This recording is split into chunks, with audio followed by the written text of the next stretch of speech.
runner. Look at that. Look at that. Oh, I've been waiting for this. Yes. Yes, yes, yes, yes, yes. Okay, that's enough. I'm going to tighten that up a little bit more. That's pretty tight.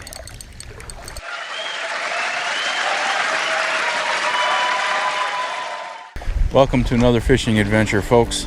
It's a beautiful foggy morning here in northern Iowa. Let me show you what I'm doing here today for my fishing. First things first, got to get a little bit of water. Water is looking pretty good today.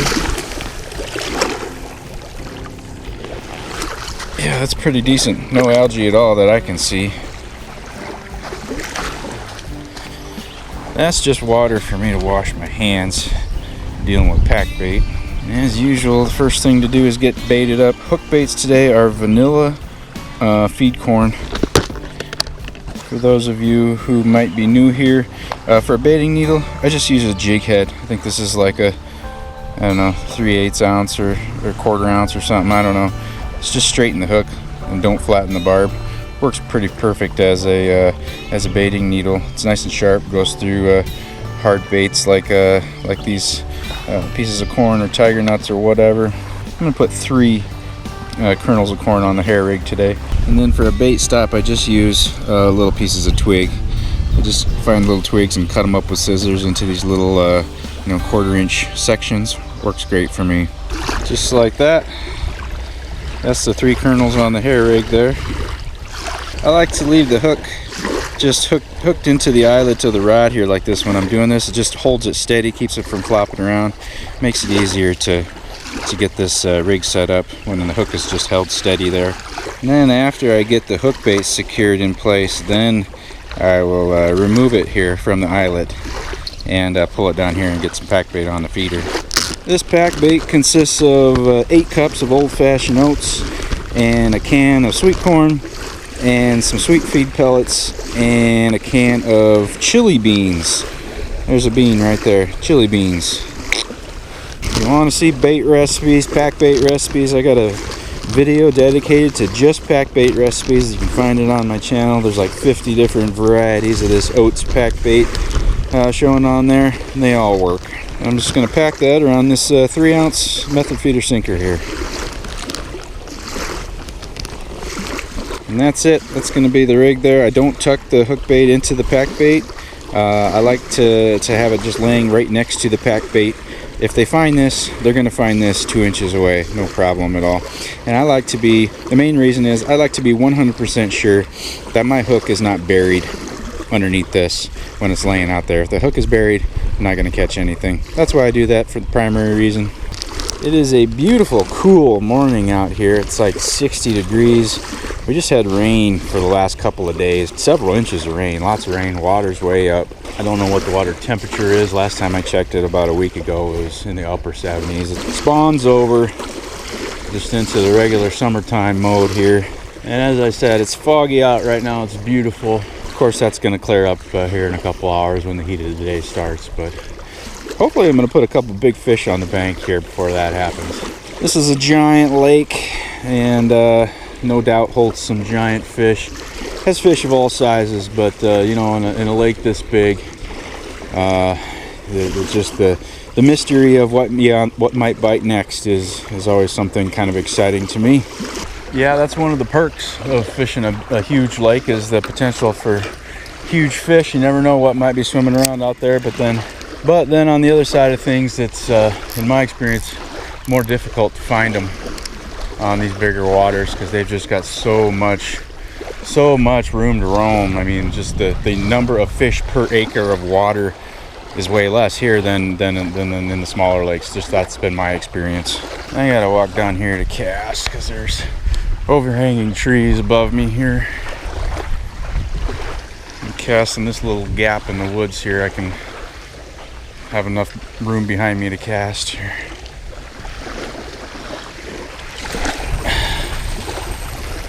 Nice. I want to give a special little shout out to Thomas Cass, who recommended I try that Trilene XL line. I love it.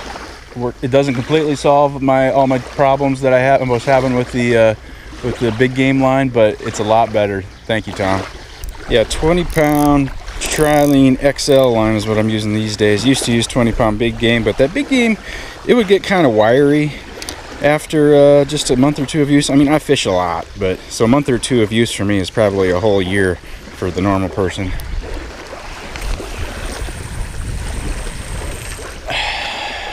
But the XL stands for extra limp.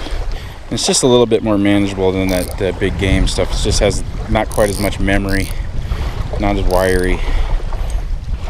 Links in the description for all the gear and line and hooks and all the stuff that I like to use. The main reason I use a 20-pound line is not for the 20-pound test. I will never put that much stress on the line when I'm fighting a fish. It's for the thickness of the line to resist cuts and abrasions and things without breaking. That's why I like the 20-pound, for the diameter.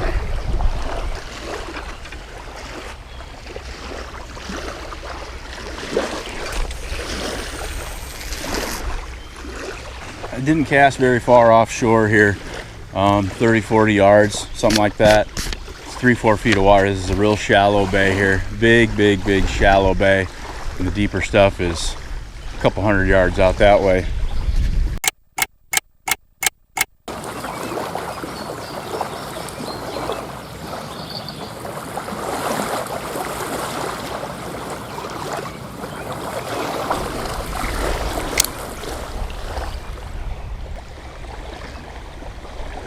Oh yeah, drop back bite here.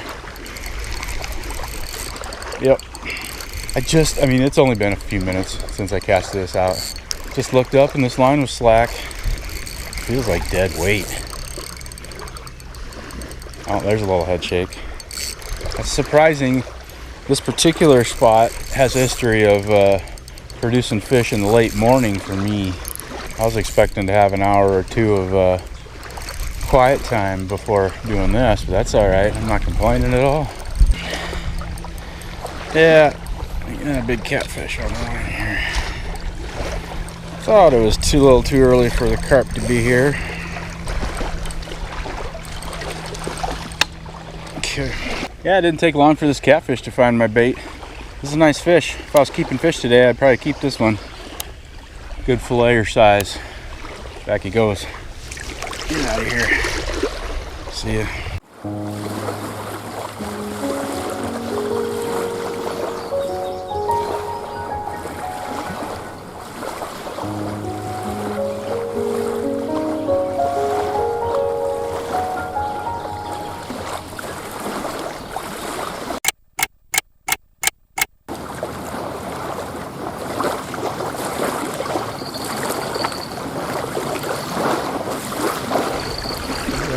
Jingle here. Fish on. I did see a splash out yonder not very long ago over top of where this bait was, but unfortunately I don't think I got a carp here. If I do, it might be personal least because it's small, whatever it is. Yeah, old Charlie Channel Cat. You got a mouthful of corn and grass there. Oh, settle. Ooh, he's warm. It's chilly out this morning, but the water is like 80 degrees.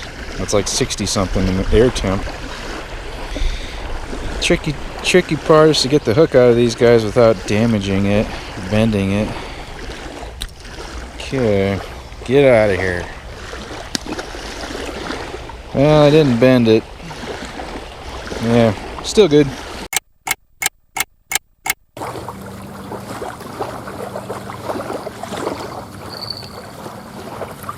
Well, I think I might have a fish hooked on here. Yep. I think it cut me off. Yeah, I got nothing. I'm not coming back with anything. Okay. Muscle beds, that's what I get. Yeah, just cut off clean.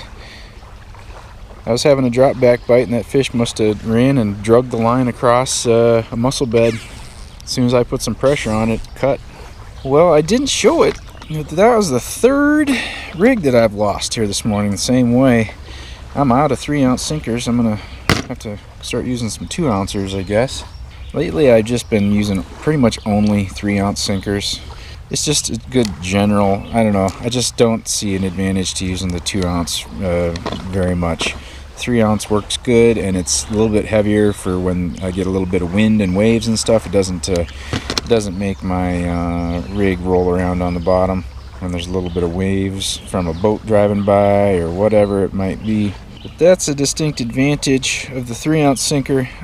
I just don't think the 2-ounce has any real distinct advantages other than just being smaller and lighter. I guess if you're fishing like a really soft silt bottom, maybe a lighter sinker might be useful, I guess, so it wouldn't sink down into the silt so much. But most of the places I fish are mud bottom, but not super soft, so I guess I don't have that problem most of the time.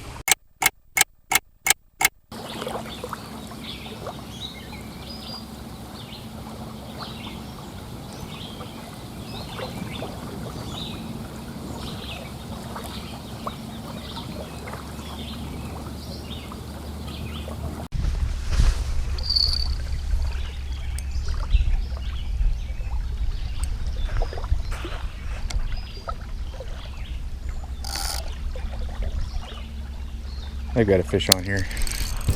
Yep. That's real. It was just a little boom boom, little jingle jingle. It's been a while. It's after 10 o'clock. Almost 10:30. I was gonna stay till 11. Leave at 11 if I hadn't caught any fish. This fish is heading down to my left over here, which is good. That's where I want him to go. Stay away from other lines. So as soon as I say that, now he starts coming back the other way. Ooh, that's exciting. Get this net out there and get that ready. I think this fish is going to stay over here, it looks like. Maybe.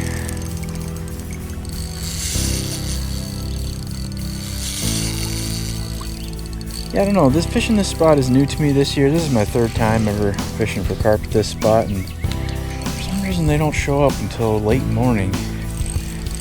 Not sure why. I need to spend more time here, see if I can figure it out. Okay, about to get first glimpse of them here. Come on. Definitely a common carp. That's about all the analysis I got from that. That's a nice fish. Just saw him. Yeah, that's a real nice fish. Crouch down a little bit, lower my profile on the bank. Sometimes that seems to help when there's a place where the water's pretty clear. I think it helps to lower the profile because the fish can see you. If you can see the fish can see you. Lowering the profile just kind of makes them not run quite so hard when they get close. Oh, this is a nice big fish. Yes. Grabbed him before he took off again. Hooked right in the bottom lip there. Right in the tough part. That hook wasn't going anywhere.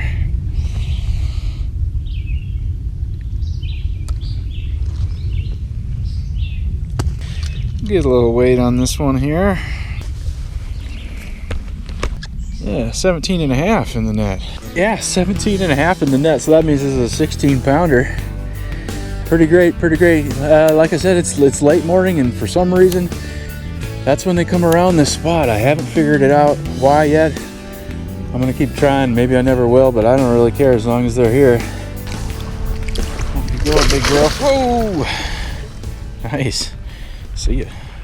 I guess my initial thought of why they're here late morning is that they probably spend the night out in deeper water, and then at some point in the late morning they kind of just make their way into this shallow bay, basking in the sun, maybe on a sunny day. It's not sunny day. I think all the times I've fished here have been cloudy days, so that's definitely something to keep in mind, I guess.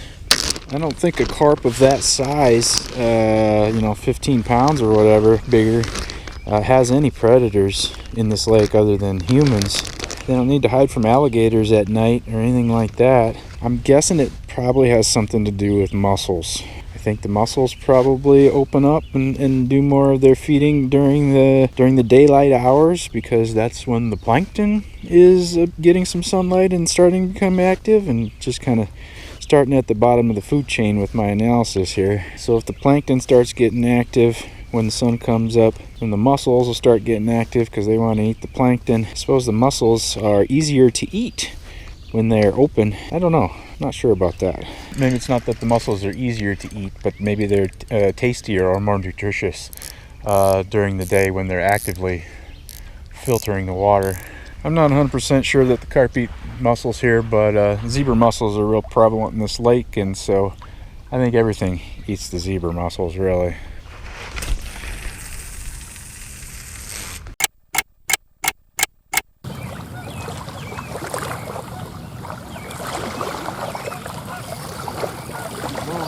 Runner, look at that, look at that. Oh, I've been waiting for this. Yes, yes, yes, yes, yes, yes. Okay, that's enough. I'm gonna tighten that up a little bit more. That's pretty tight. I was just weighing my options here because it's Friday. It's almost noon. Recreational boaters are starting to show up. I see them down there. Some paddle boarders putting in down there. I don't know. It's about to become playtime on the lake for the weekend, and that means that's time for Tom to go home, mow the lawn or something. I've been seeing fish. Not a lot, but maybe 4 or 5 of them over the last hour or so. Thinking about different theories of why they're here at the time they are. One of the theories that seems to make some sense is, as far as I know, I don't think this corner of the lake probably doesn't get as much boat traffic as other parts of the lake, and that might be a reason why they like to spend the daytime hours here, because the boat traffic is not as disruptive.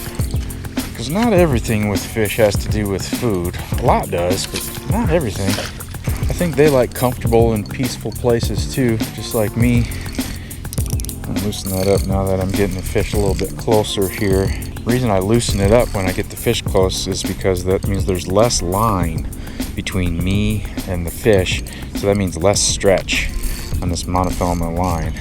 I've used both braid and monofilament line extensively for carp, and I've found monofilament is the superior choice. That has been my experience.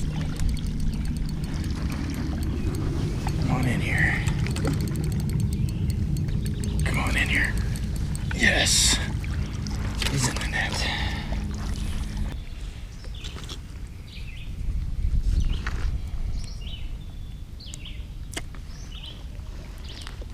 Yeah, pretty nice fish.